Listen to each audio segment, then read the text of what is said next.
Eu gostaria de convocar um pouco a sua imaginação, porque nós temos muitas vozes, nós temos muitas informações, e no momento assim, qual delas ouvir, em que acreditar, em que podemos firmar uma verdade, é muito complicado. Então eu quero convidar você a usar um pouco a sua imaginação e pense assim. Imagine que você acordou e está no meio do deserto. Você olha para frente, areia que não acaba mais, para o lado direito, esquerdo, para trás, só areia, aquela areia branca, sol a pino, sol de meio-dia, que reflete naquela areia também e ofusca a visão. E a pergunta é, para onde ir? Imagine que cada grão de areia fosse uma voz, uma opinião, uma informação. Veja que a quantidade de informação, a quantidade de gente falando, não ajuda muito para a gente encontrar o caminho. Aliás, eu acho que o excesso de informações, ela faz a gente arraigar mais a nossa ignorância, né? A gente fica mais arraigado naquilo que a gente não sabe, ou que a gente escolhe aquela única verdadezinha que a gente sabe e ignora tudo mais, e isso então não traz para nós mais lucidez. Mas imagine que o sol seja a luz de Deus que é para iluminar o nosso caminho, mas batendo nessas areias todas, nessas vozes, nessas opiniões, nessas informações, não ajuda muito, pelo contrário, né? Essa luz muito forte, essa luz excessiva, ela não coopera. O que a gente precisa? Imagine que nesse deserto você prestou mais atenção e viu pegadas. Você viu as marcas de alguém que passou por ali, foi indo, e você viu, puxa, alguém já passou por aqui. Isso lhe dá uma pista, um caminho. Mais do que você ter a quantidade de informações. E estas pegadas, estas pistas, é mais ou menos o que a gente tem de Deus. Porque Deus deixou para nós pistas. Porque se Ele mostrasse mesmo toda a verdade que Ele é, e toda essa luz que Ele é, em vez de nos iluminar, nos cegaria. Nós não conseguiríamos ter a nossa própria decisão, liberdade e condições de escolher um caminho. Mas quando Ele deixa pegadas, isso se torna possível. E o texto que eu quero ler, conhecidíssimo, Salmo 119, verso 105. Lâmpada para os meus pés é a tua palavra, e luz para o meu caminho. Simples, pequeno. Lâmpada para os meus pés é a tua palavra, luz para o meu caminho. Quando você pensar em luz para o caminho, não pense num poste iluminando uma estrada como a gente está acostumado. Pense naquilo, o que é luz para o caminho? Entendi, captei, percebi, iluminou, tive uma iluminação, foi iluminado para, no meio de tanta areia, né, tantas informações, tantas vozes, entendi, sei, percebi o quê? As pegadas, essas marcas, esse sinal de Deus. E aí eu quero trocar essa palavra do texto, né? Lâmpada para os meus pés é a tua palavra, porque a gente confunde muito palavra de Deus com Bíblia, né? Bíblia é um livro. Palavra de Deus para o cristão é Cristo, ela é a palavra encarnada. E como é que a gente pode ter Cristo? Como é que a gente pode ter Jesus, né? Então vamos pensar assim, voz. Essa voz de Deus, no meio de tantas vozes. Quais são os sinais? Quando a gente ouve tantas vozes, onde está a voz de Deus? Naquela palavra que foi dita, naquela outra, naquela outra. E eu não quero aqui ter a pretensão de ser única, exclusivamente a voz de Deus, não. Eu gostaria, pela graça de Deus, de ter umas pistas. Para mim mesmo, no meio de tantas vozes, tantas informações, saber ouvir a voz de Deus. E aí eu quero lembrar com vocês em Êxodo capítulo 33, o versículo 13. Moisés diz assim: Senhor, se o Senhor está comigo, então mostra o seu caminho, mostra o seu propósito para a minha vida. Se o Senhor está presente, então mostra o seu caminho. E Deus fala assim: olha, eu vou fazer passar diante de você toda a minha bondade. E depois que eu passar, o versículo 23, você vai me ver, mas pelas costas, você não pode me ver. Quer dizer, a gente só vê depois que Deus passou, a gente só vê as pegadas de Deus. A gente só vê as marcas de Deus. Porque ele diz assim no verso 23, ninguém pode ver a minha face e permanecer vivo. Essa expressão é para dizer assim, ninguém pode ficar olhando para o sol e querer iluminação. Você vai ficar cego. Então, é nessas pegadas, e é sobre isso que eu gostaria, essa marca. E talvez fique confuso, né, porque a gente usa voz como pegada, mas é sinal. Mas lembra da areia? É a pegada. Então é o sinal que está ali. Quando você tem no meio da areia e você fica com medo, não tenha medo do caminho, desse sinal. Tenha medo de não caminhar. Tenha medo de ficar parado. Como que a gente pode perceber, discernir a voz de Deus hoje? Quem está com a verdade? Quem está dizendo? Quem está do lado de Deus? Quem é porta-voz de Deus? E eu não estou falando isso só a respeito de pastores, profetas. Estou falando a respeito do seu vizinho, do seu colega, do seu amigo. Nessas vozes todas, onde está a voz de Deus? Paulo, quando escreveu aos Romanos, no capítulo 15, versículo 13, ele fala uma coisa muito bonita. Ele fala sobre esperança.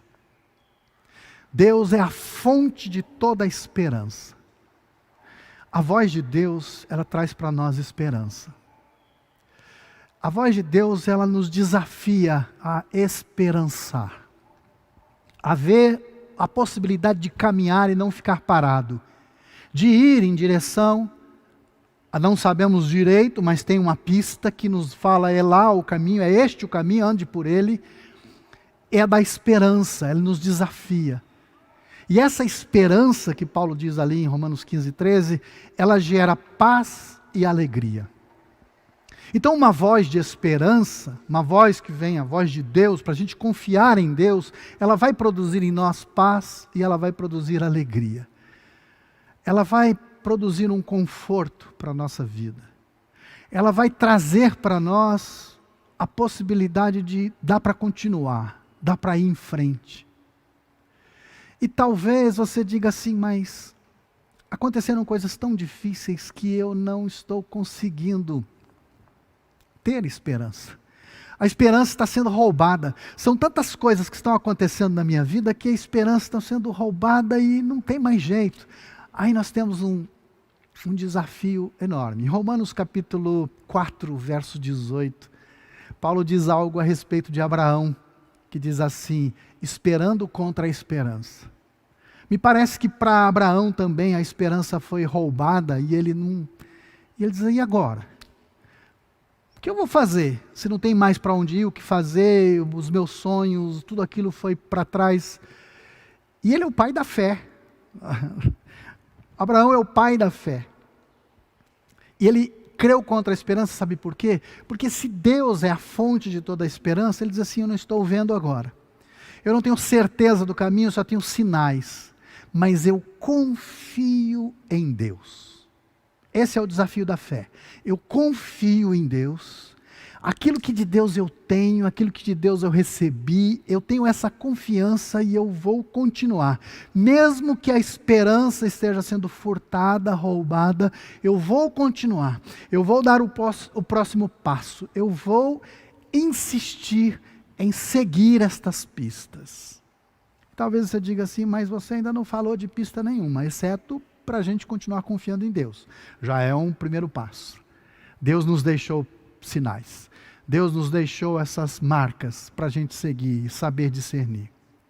E eu quero convidar você para a gente entrar um pouco num livro que causa um pouco de medo e receio de algumas pessoas, do Apocalipse. E acho essencial a gente olharmos para o livro do Apocalipse, porque o livro do Apocalipse é uma descrição de caos.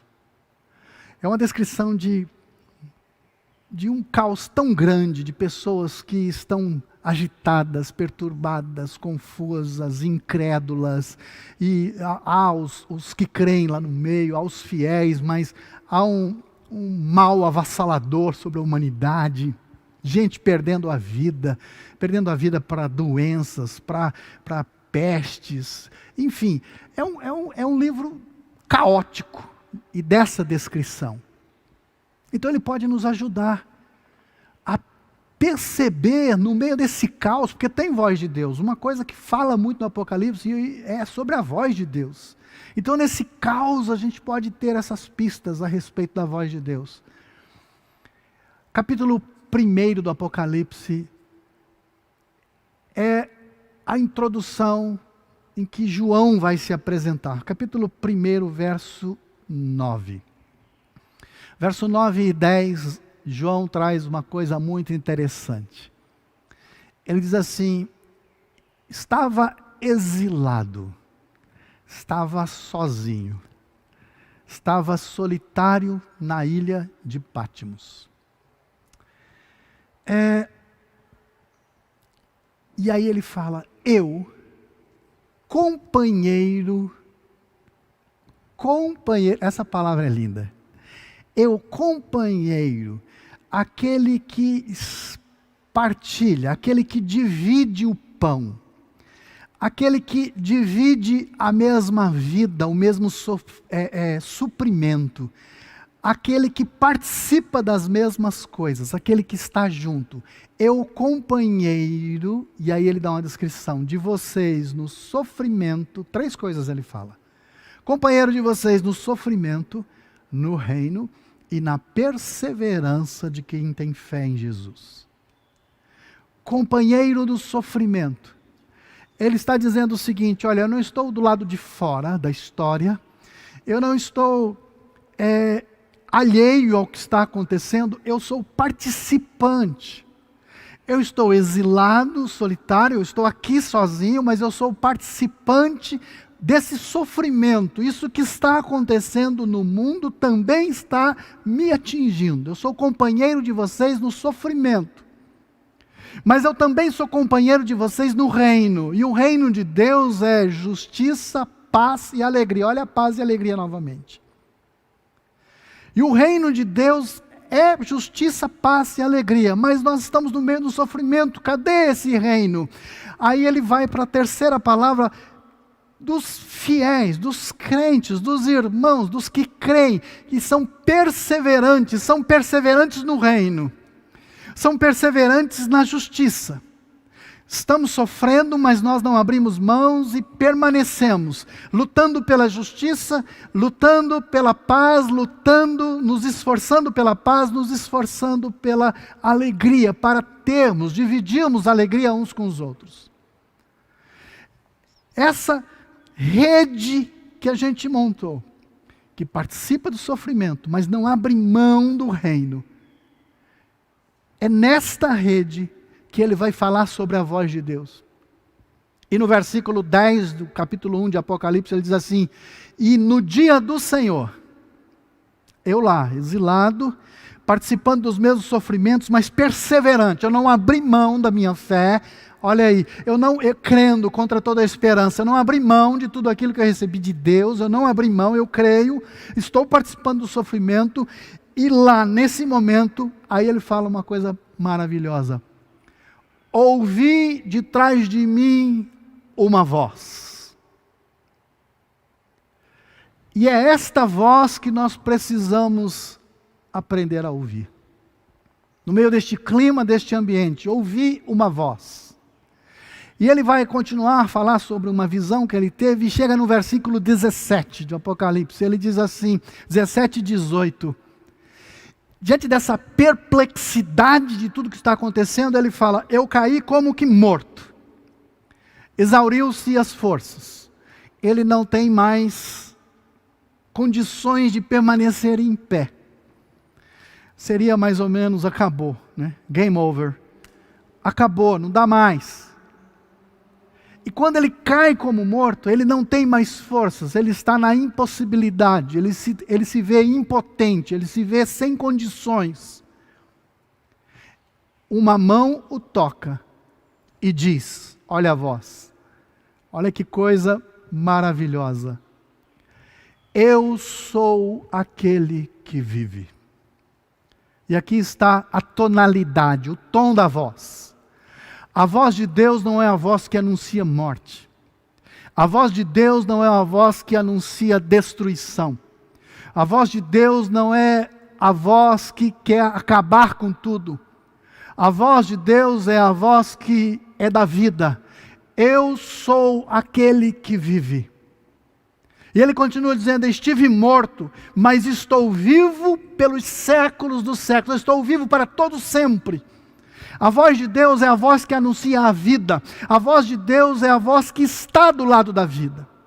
Onde eu posso ouvir a voz de Deus? Eu posso ouvir a voz de Deus nos agentes de saúde, no pessoal da medicina, que está trabalhando, lutando pela vida. Eles estão do lado de Deus. Está do lado de Deus a ciência que está pesquisando uma vacina. Ela está do lado de Deus. Ali está a voz de Deus. A voz de Deus está em quem está cuidando do enfermo e dizendo, não, eu estou aqui com você agora, porque estou lutando pela vida. Todo aquele que luta pela vida está com a voz de Deus. Por quê? Porque Ele é o Deus que vive, Ele não é o Deus que mata, Ele não é o Deus que destrói, Ele é o Deus que ressuscita, Ele é o Deus da vida. E isso é maravilhoso, nós sabemos, no meio de tantas vozes, de tantas informações, de tantas opiniões, qual é a voz de Deus? Eu sou aquele que vive. Sabe as pistas? Onde está a vida? A voz de Deus está naquele que está dando alimento para que ninguém morra de fome. Ali está a voz de Deus. A voz de Deus está naquele que está lutando pela vida. E João sobe aos céus, e ele começa a ter uma visão enorme de tudo, de todo o caos. E agora vamos puxar o tempo e vamos lá para o final do livro do Apocalipse, capítulo 21. Quase o finalzinho.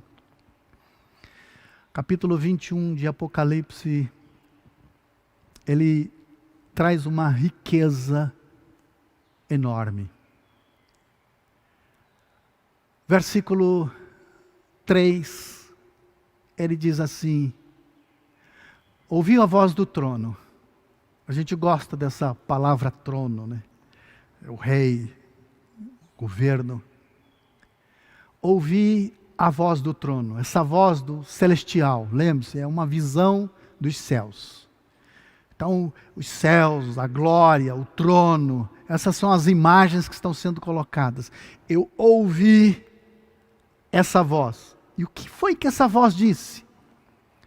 Essa voz disse assim, o tabernáculo de Deus está entre os homens. Olha que lindo.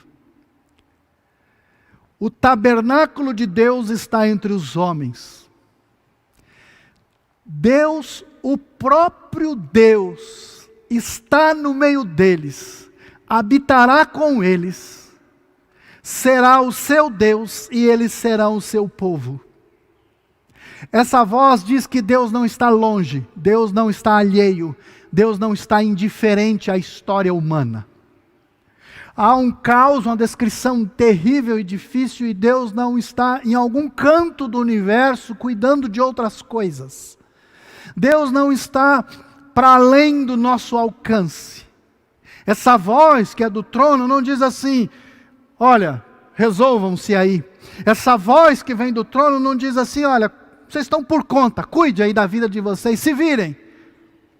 Essa voz não está assim, olha, eu estou ocupado cuidando de outras coisas, estou resolvendo coisas mais sérias. Essa voz está dizendo, eu estou entre vocês.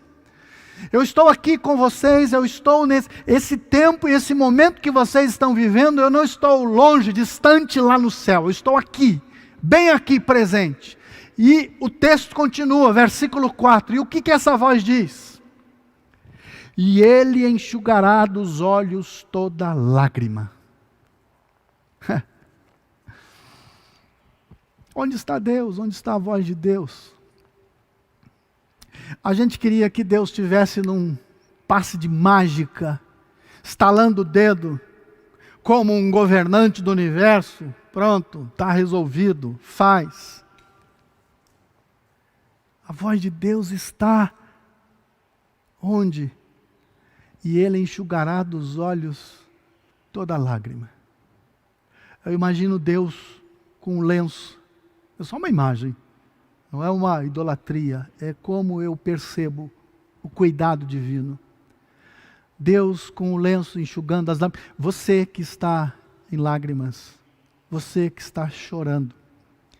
Muita gente dizendo que está com um nó na garganta, angustiado e sem explicação, sem nada, dizem, né? Como se fosse sem nada. Vem um choro de dor, um choro de angústia. O que foi que aconteceu assim, um evento? Não tem um evento, mas está lá aquele nó, aquele desespero, aquela angústia. Outros chorando mesmo porque teve um fato, um evento difícil, doído. E perguntando, Deus, cadê o Senhor? Onde está o Senhor? E Ele enxugará dos olhos toda lágrima. Já não haverá mais choro. Deus, como Jesus, e Deus não é diferente de Jesus, ali com Marta e Maria, Ele enxugará dos olhos toda lágrima. Deus, sabendo muito bem, conhecendo a sua dor, e enxugando dos olhos toda lágrima. E o versículo 5 do capítulo 21, ele continua e diz assim: e aquele que estava sentado no trono disse. E a gente fica imaginando novamente, um poderoso do universo, sentado no trono. Vai, desce, sobe, acaba. Poderoso dá ordens, poderoso manda, poderoso não pede, poderoso faz um gesto e acontece. E a gente fica alimentando esse imaginário. Mas o que é que essa voz aqui de capítulo 21, versos 5 e 6, o que estava sentado no trono disse? O que foi que esse que está sentado no trono disse? Eis que faço novas todas as coisas. E a gente já imagina, pronto. Novas todas as coisas. Não vai ter mais problema na nossa vida. Porque um poderoso, que é um poderoso, vai fazer isso. Vai eliminar esse problema da minha vida agora, já. E a gente apoia essa expectativa e a gente fica sofrendo mais porque isso não vem assim. Aquela oração que a gente queria que Deus dissesse, pronto, feito. Aconteceu, não aconteceu. E olha, eu creio sim em oração. Mas você já teve várias experiências, eu tenho absoluta certeza. Aquela oração não foi, não aconteceu. Aquela expectativa de acontecer.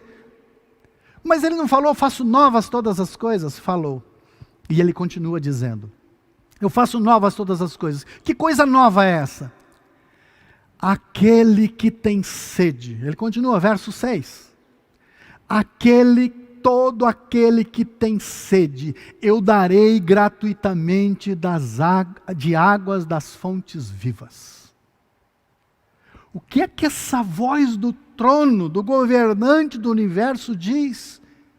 Eu vou dar água para quem tem sede. Não é verdade que isso não cabe na nossa mente a respeito do que a gente espera de Deus? Ele enxugará dos olhos toda lágrima? Ele dará água para quem tem sede? Percebe a dificuldade que a gente tem de ouvir a voz de Deus? Porque a nossa mente, ela está em outro canto. A nossa expectativa está em outro canto. E você diz, mas Deus é o Deus Todo-Poderoso? Sim. E Ele fez novas todas as coisas, e Ele diz como Ele quer essas coisas.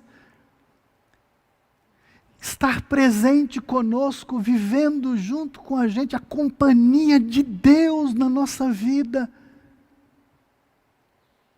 Mas a gente tem dificuldade, e isso é explicado.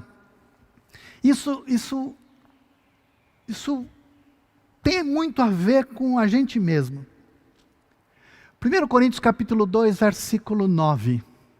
Tem um texto que é muito usado nas igrejas, que diz assim: aquilo que nenhum olho viu, nenhum ouvido jamais ouviu, e a mente humana não consegue conceber, isto Deus tem preparado para nós. E a gente pensa assim: imagina, o que foi que a gente nunca viu? A gente nunca viu. Sabe o que eu nunca vi? Eu nunca entrei numa mansão. E, aliás, tem um hino antigo que diz assim: mansões celestiais, né?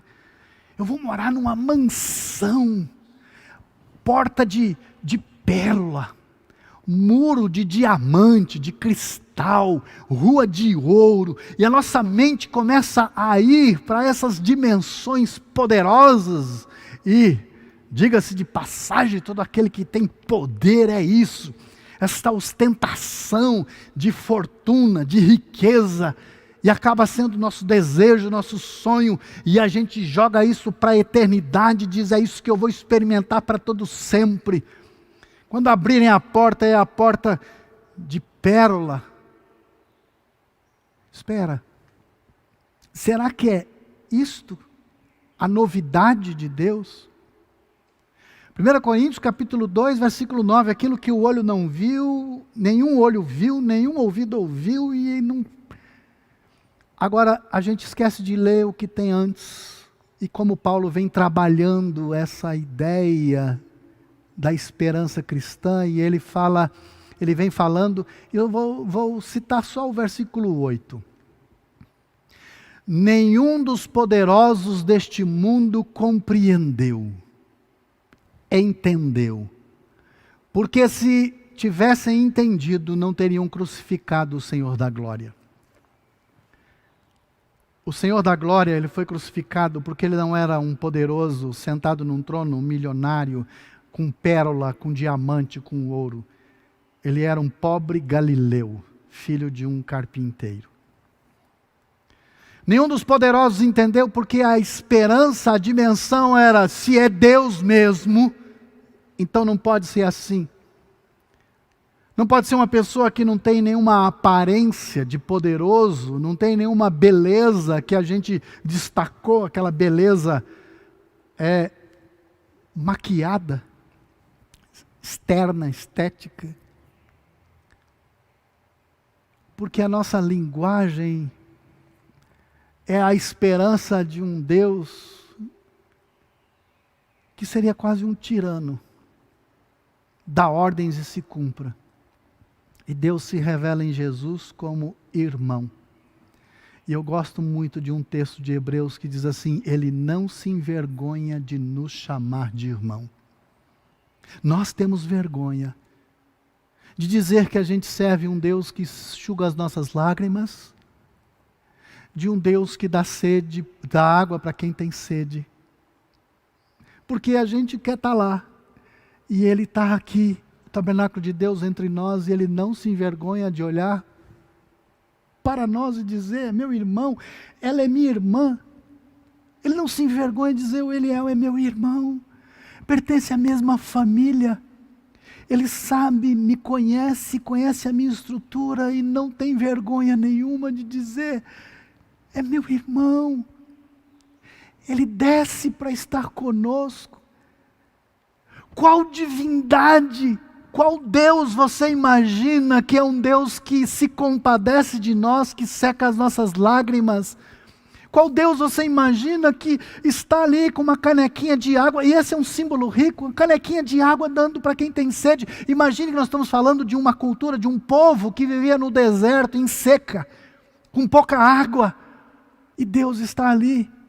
Deus não está naquelas vestes sacerdotais que quando vê um moribundo caído, passa de largo, longe, atravessa a rua e vai para o outro lado da calçada. Deus é aquele que vai, está ali e pega, acolhe o que está ferido. Que Deus é esse? E que se Ele não fizesse isso, nenhum de nós seria alcançado pela sua graça. Esta é a maravilha do Evangelho. Que bom que Deus está conosco. Que bom que Ele é o Deus que seca as nossas lágrimas. Que bom que Ele é o Deus que dá água para quem tem sede, que Ele dá pão para quem tem fome. Que bom, ou eu não teria minha alma saciada, ou eu não teria a minha vida alimentada por Ele. Porque se Ele fosse, ou se mantivesse, com essa linguagem de Todo-Poderoso, que só manda, provavelmente Ele olharia para mim, talvez para você não, mas Ele olharia para mim e diz, esse não, fora. Mas como Ele ama e se compadece, Ele diz, esse sim. E Ele diz para você, esse sim. Ele está conosco, Ele enxugará dos olhos toda lágrima. Ele dá água para quem tem sede. Onde eu posso ouvir a voz de Deus? Em todo aquele que provê a vida. Todo aquele que está do lado da vida, ali está a voz de Deus. Quando nos anuncia uma esperança que gera paz e alegria. Onde está Deus? Na voz que nos toca, nos chama para a vida. Onde está Deus? Está naquele que está cuidando de nós na nossa fragilidade, porque se Ele não se atentar para a nossa fragilidade, não seremos cuidados. E porque Ele tem cuidado de nós, é que Pedro vai dizer, coloque a Ele a sua vida em oração. Coloque as suas ansiedades, coloque as suas angústias. Porque o nosso Deus é o Deus que tem cuidado de nós.